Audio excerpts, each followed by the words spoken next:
बिस्मिल्लाहिर्रहमानिर्रहीम। मुर्दे कैसे तस्दीक करते हैं कि वो मर चुके हैं। शुरू में मुर्दा शख्स को यह एहसास नहीं होता कि वो मर गया है। वो खुद को मौत का ख्वाब देखता हुआ महसूस करता है।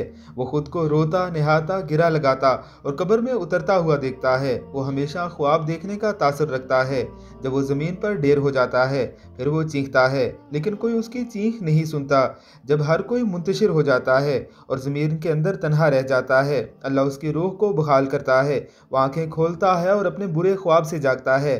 पहले तो वो खुश और शुक्रगुजार होता है कि जिससे वो गुजर रहा था वो सिर्फ एक डरावना ख्वाब था। अब वो अपनी नींद से बेदार है।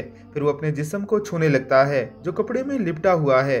खुद से हैरत से सवाल करता है कि मेरी कमीज़ कहाँ है, मैं कहाँ हूँ, ये जगह कहाँ है, हर तरफ अंधेरा ही अंधेरा क्यों है, मैं यहाँ क्या कर रहा हूँ। फिर उसे एहसास होने लगता है कि वो ज़ेरे ज़मीन है। जो कुछ वो महसूस कर रहा था वो ख्वाब नहीं, उसे एहसास होता है कि वो वाकई मर गया है। वो हर मुमकिन हद तक ज़ोर से चीखता है, पुकारता है।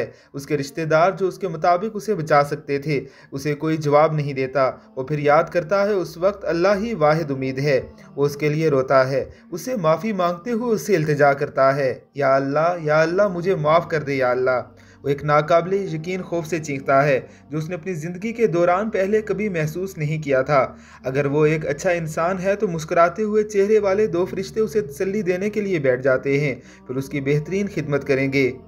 अगर वो बुरा शख्स है तो दोनों फरिश्ते उसके खौफ को बढ़ा देंगे और उसके बदसूरत कामों के मुताबिक उसे अजियत देंगे।